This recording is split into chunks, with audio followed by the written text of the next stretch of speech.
Soyez toutes et tous les bienvenus pour ce temps de culte préparé avec les membres de l'ACAT, l'Action des chrétiens contre la torture. Ce soir, c'est un temps de prière, de témoignage et d'écoute de la parole que nous vous proposons. Nous nous laisserons guider par des chants, des pauses musicales propices à la méditation, par l'évangile de Luc et le livre d'Ésaïe. La grâce et la paix vous sont données une nouvelle fois ce soir de la part de Dieu, de Jésus le Christ et de l'Esprit Saint. Amen. Et nous commençons ce culte en nous levant pour chanter tel que je suis.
Nous lirons dans l'évangile de Luc, le chapitre 23,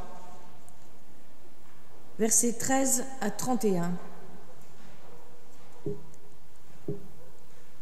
Pilate convoqua les grands prêtres, les chefs et le peuple, et leur dit : « Vous m'avez amené cet homme parce qu'il entraînerait le peuple à la révolte. Or moi, je l'ai interrogé devant vous, et je n'ai rien trouvé chez lui qui mérite condamnation, rien de ce dont vous l'accusez. Hérode non plus, car il nous l'a renvoyé. Ainsi, rien de ce qu'il a fait ne mérite la mort.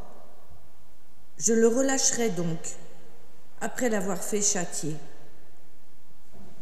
Ils s'écrièrent tous ensemble : « Supprime cet individu et relâche-nous Barabbas. » Ce dernier avait été mis en prison pour une émeute qui avait eu lieu dans la ville et pour un meurtre. Pilate leur lança de nouveau le même appel, car il voulait relâcher Jésus. Mais eux criaient : « Crucifie-le, crucifie-le » Il leur dit pour la troisième fois : « Quel mal a-t-il donc fait ? Je n'ai rien trouvé en lui qui mérite la mort. Je le relâcherai donc, après l'avoir fait châtier. » Mais ils insistèrent à grands cris : en demandant qu'il soit crucifié. Et leurs cris l'emportèrent. Pilate ordonna qu'advienne ce qu'ils avaient demandé. Il relâcha celui qui avait été jeté en prison pour une émeute et pour un meurtre, celui qu'il demandait. Quant à Jésus, il le livra à leur volonté. Comme ils l'emmenaient, ils prirent un certain Simon de Cyrène, qui venait de la campagne, et ils le chargèrent de la croix pour qu'il la porte derrière Jésus. Une grande multitude du peuple et de femmes le suivait. Celle-ci se frappait la poitrine et se lamentait sur lui. Jésus se tourna vers elle et dit : « Fille de Jérusalem, ne pleurez pas sur moi, mais pleurez sur vous et sur vos enfants. Car les jours viennent où l'on dira : heureuses les femmes stériles, heureux les ventres qui n'ont pas mis au monde et les seins qui n'ont pas allaité. Alors on se mettra à dire aux montagnes : tombez sur nous, et aux collines : recouvrez-nous. Car si l'on fait cela au bois vert, qu'arrivera-t-il au bois sec ? »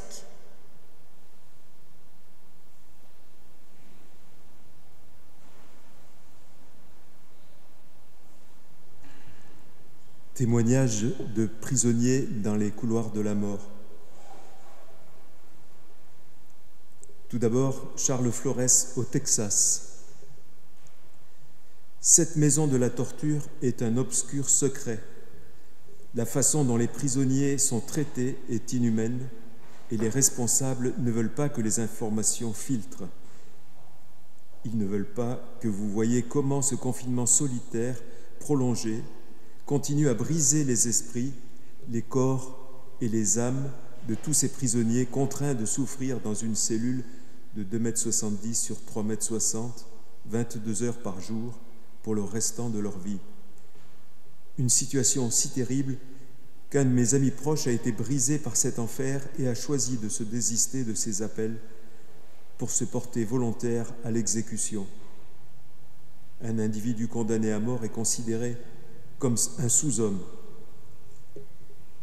Quand je repense à mes débuts dans le couloir de la mort au Texas, par moments je commençais vraiment à croire ce mensonge. Puis, je me suis mis à écrire, à me faire des amis et à créer des liens durables. J'ai entrevu le mensonge caché derrière tout ça. Je suis humain et je mérite de vivre. Ma valeur transparaît dans les lettres que mes précieux amis m'envoient.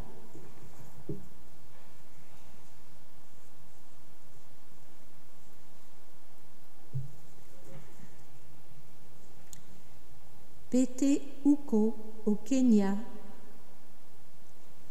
En prison, vous n'êtes plus un humain.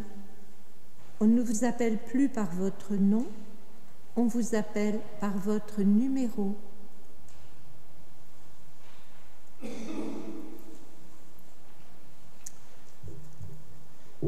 Témoignage de Sonny Jacobs aux États-Unis. Chaque fois que vous entendez des pas dans le couloir et que ce n'est pas l'heure du repas, vous vous demandez s'ils ne viennent pas plus tôt pour vous signifier votre arrêt de mort. J'ai écrit mes pensées et mes sentiments sur de petits bouts de papier pour avoir quelque chose à laisser à mes enfants au cas où ils m'auraient ôté la vie.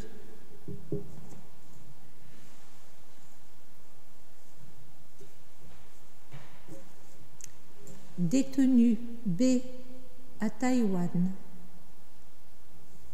Notre système ne nous laissera pas, nous, les condamnés à mort, prouver notre valeur. Même s'ils veuillent que j'aille à la guerre ou que je garde des déchets nucléaires, je peux le faire.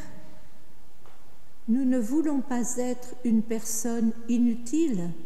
Vous voyez ce que je veux dire ? Nous avons tous besoin de ce processus indépendant pour contribuer et faire nos preuves. C'est la vraie valeur de la vie. Nous ne pouvons pas nous contenter de vivre au jour le jour, de manger et de dormir comme un chien, en prison jusqu'à la mort.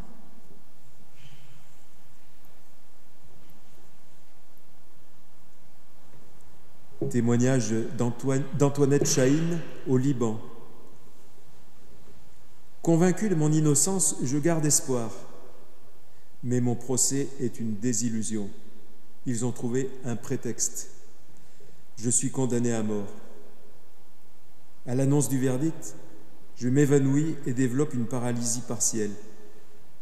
Je ne pouvais plus parler ni mâcher.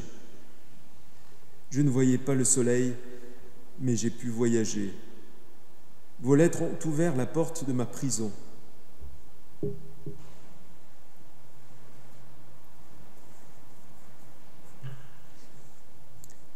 Oleg Orlov, prisonnier politique russe libéré en 2024.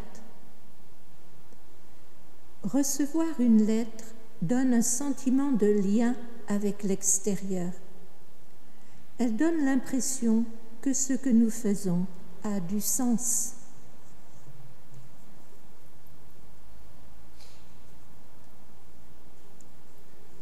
Témoignage de Joaquim Martinez en Floride. Je ne sais pas ce qu'aurait été la vie dans le couloir de la mort sans tout l'amour du monde extérieur. Je prie seulement pour que ce même soutien que j'ai reçu puisse être envoyé à tous ceux qui sont encore dans le couloir de la mort.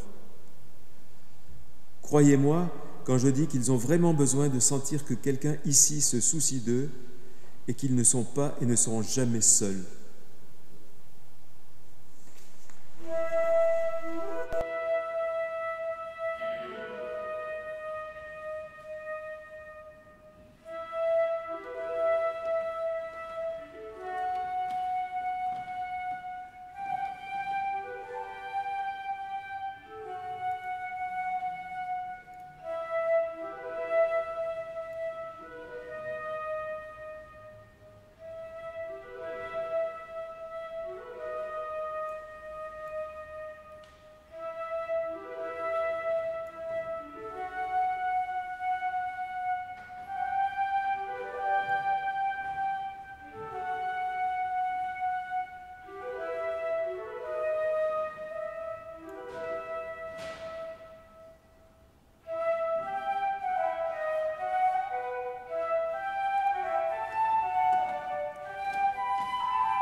versets 32 à 38. On conduisait en même temps 2 autres, des malfaiteurs, qu'on allait exécuter avec lui. Lorsqu'ils furent arrivés au lieu appelé le Crâne, ils le crucifièrent là, ainsi que les 2 malfaiteurs, l'un à droite et l'autre à gauche. Jésus disait, « Père, pardonne-leur, car ils ne savent pas ce qu'ils font. » Ils se partagèrent ses vêtements en tirant au sort. Le peuple se tenait là et regardait. Quant au chef, il le tournait en dérision en disant « Il en a sauvé d'autres, qu'il se sauve lui-même s'il est le Christ de Dieu, celui qui a été choisi. » Les soldats aussi se moquaient de lui. Ils venaient lui présenter du vin aigre en disant « Si tu es le roi des Juifs, sauve-toi toi-même. » Il y avait aussi au-dessus de lui cette inscription. Cet homme est le roi des Juifs.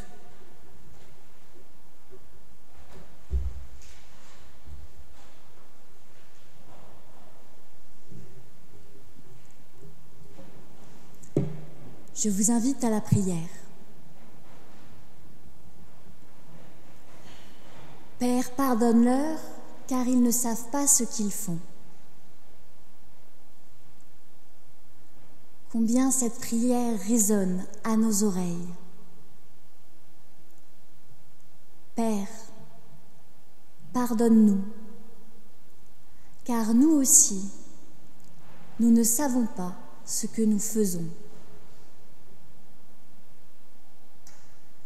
Lorsque nous passons à côté d'une personne dans le besoin, sans même daigner la regarder, lorsque nous prétendons assouvir nos besoins par de la consommation d'êtres humains ou de biens,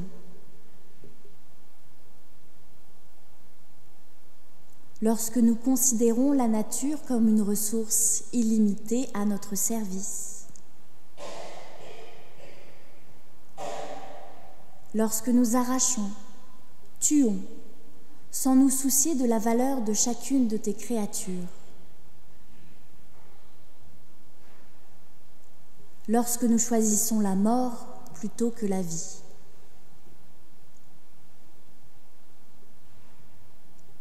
Père, pardonne-nous, car nous ne savons pas ce que nous faisons.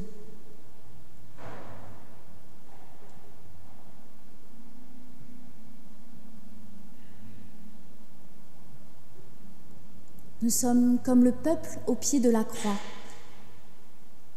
Nous regardons sans rien faire.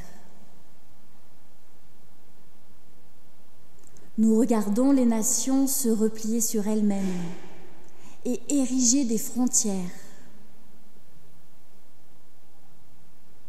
Nous regardons les persécutions, les discriminations, les guerres.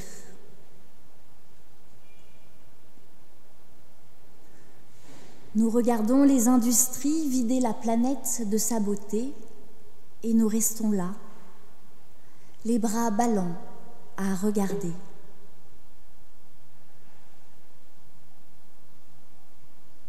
Père, pardonne-nous, car nous ne savons pas ce que nous faisons.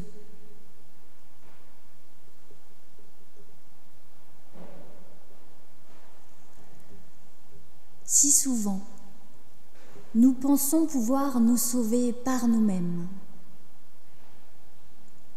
nous sauver d'une vie qui n'a pas de sens, nous sauver d'un avenir sans espérance, nous sauver par nos propres moyens de nos angoisses et de nos problèmes. Père, pardonne-nous, car nous aussi, nous ne savons pas ce que nous faisons. Amen.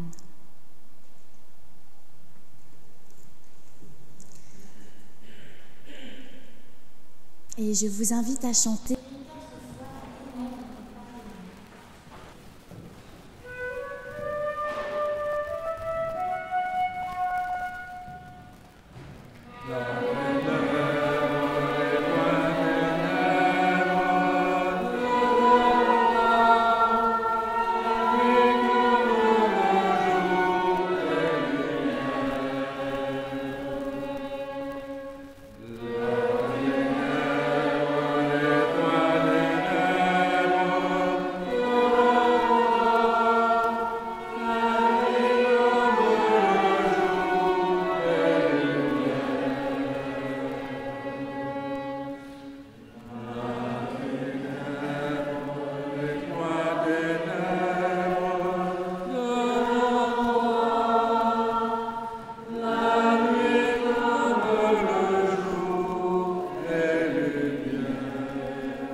L'un des malfaiteurs suspendus en croix l'injuriait en disant « N'es-tu pas le Christ? Sauve-toi toi-même et sauve-nous » Mais l'autre le rabroua en disant « N'as-tu donc aucune crainte de Dieu, toi qui subis la même peine? Pour nous, c'est justice, car nous recevons ce qu'ont mérité nos actes. » Mais celui-ci n'a rien fait de mal. Et il disait « Jésus, souviens-toi de moi quand tu entreras dans ton royaume. » Il lui répondit « Amen. Je te le dis, aujourd'hui tu seras avec moi dans le paradis. » C'était déjà la 6e heure environ. Il y eut des ténèbres sur toute la terre jusqu'à la 9e heure. Le soleil avait disparu, et le voile du sanctuaire se déchira par le milieu. Jésus cria « Père, je remets mon esprit entre tes mains. » Après avoir dit cela, il expira. Voyant ce qui était arrivé, le centurion glorifia Dieu en disant « Cet homme était réellement un juste. » Et les foules qui s'étaient rassemblées pour assister à ce spectacle, après avoir vu ce qui était arrivé, s'en retournèrent en se frappant la poitrine. Tous ceux qui le connaissaient et les femmes qui l'avaient accompagné depuis la Galilée se tenaient à distance et regardaient ce qui se passait. Nous allons prier pour les prisonniers. Seigneur, nous te prions pour ces ombres qui peuplent les cellules. Coupées du reste de l'humanité, elles sont invisibilisées derrière des hauts murs. Elles sont privées des regards et du réconfort de l'amitié. Viens briser, mon Dieu, leur isolement. Viens les visiter au sein de leur enfermement. Seigneur, nous te prions pour ces détenus réduits à un matricule, pour ces hommes et ces femmes chosifiés et déshumanisés. Viens les revêtir de leur humanité et les revaloriser.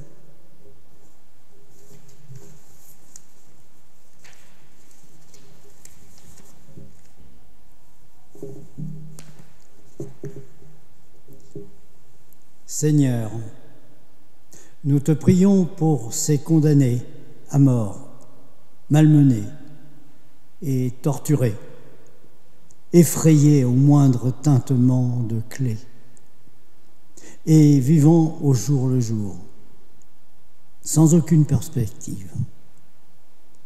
Viens leur prodiguer la vie, la paix et l'espérance. Entends, Seigneur, les pleurs qui montent des prisons.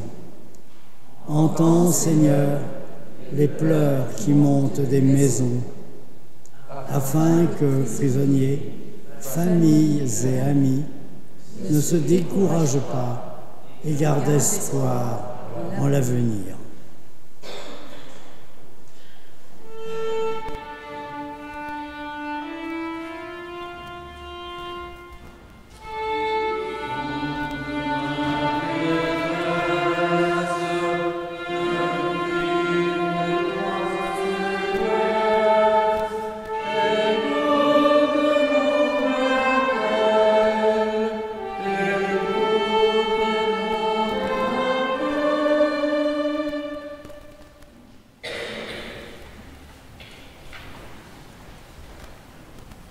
Seigneur, nous te prions aussi pour les bourreaux. Mais tout seul, nous n'y arrivons pas. Dans ce monde de barbarie, comment vivre en vérité tout ce que nous vivons? Nous ne savons pas comment prier d'un cœur sincère pour ceux qui torturent et qui tuent. Toi, Seigneur, tu as souffert de la méchanceté des hommes et tu n'as retenu contre eux qu'amour et compassion devant leur aveuglement. Viens au secours de notre incapacité.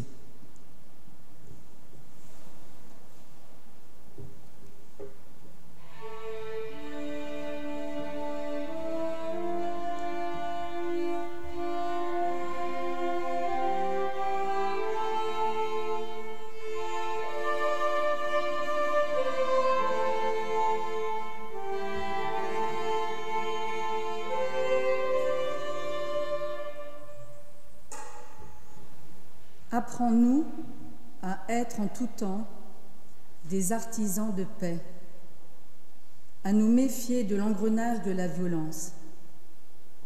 Apprends-nous à ne condamner que les effets du mal et à ne pas juger le tortionnaire, notre frère, enfermé dans ses ténèbres. Apprends-nous à croire en vérité que tout homme, même le plus vil, est à ton image. Apprends-nous à prier.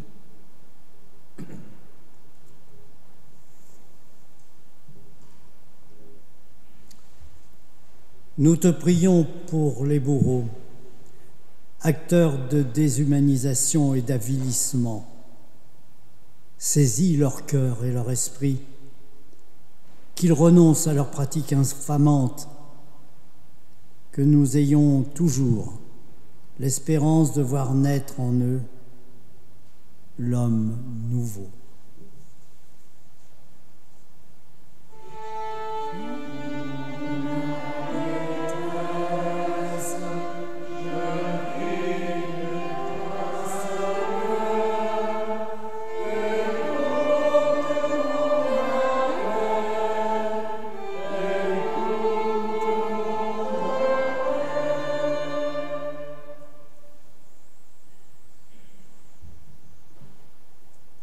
Ensemble. Seigneur, ne nous laisse pas oublier les prisonniers, les torturés et les condamnés. Père, ne nous laisse pas indifférents. Jésus, ne nous laisse pas accepter la fatalité.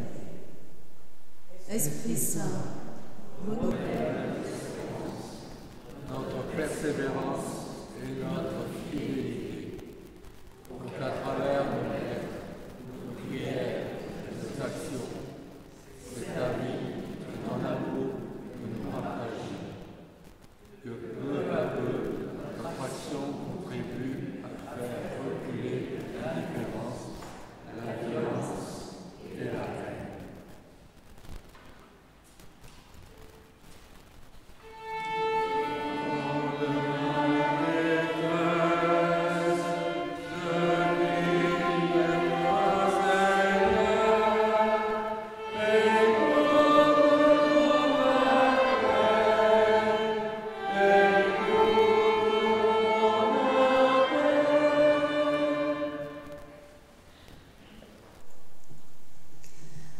Je vous invite à vous lever pour écouter ces paroles d'espérance et d'envoi qui se trouvent dans le livre d'Ésaïe au chapitre 42, les versets 1 à 9. Voici mon serviteur que je soutiens, celui que j'ai choisi et agréé. J'ai mis sur lui mon souffle, il imposera l'équité aux nations. Il ne criera pas, il n'élèvera pas la voix, il ne se fera pas entendre dans les rues. Il ne brisera pas le roseau qui ploie, il n'éteindra pas la mèche qui vacille. Il imposera loyalement l'équité. Il ne vacillera pas, il ne ploiera pas, jusqu'à ce qu'il ait installé l'équité sur la terre. Les îles attendent sa loi.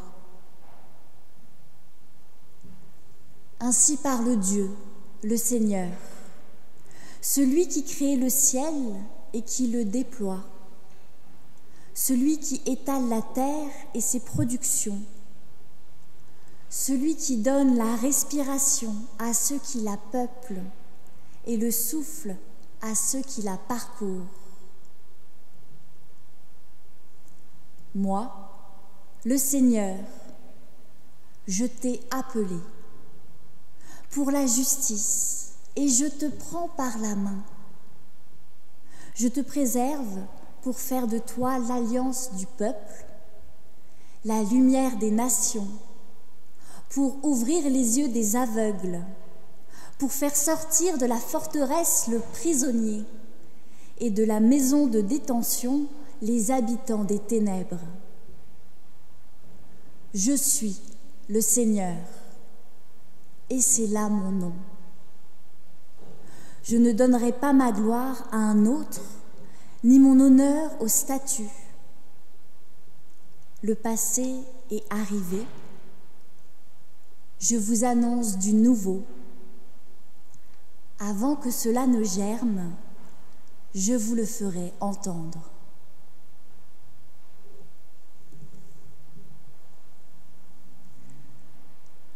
Le Dieu de Jésus-Christ vous bénit et vous garde.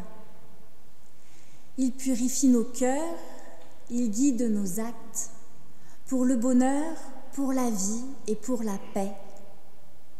Par amour et pour amour, pour chacune et pour chacun de nous. Allez, soyez signes de paix. Amen. Et nous terminons en chantant « Ô ma joie, mon espérance ».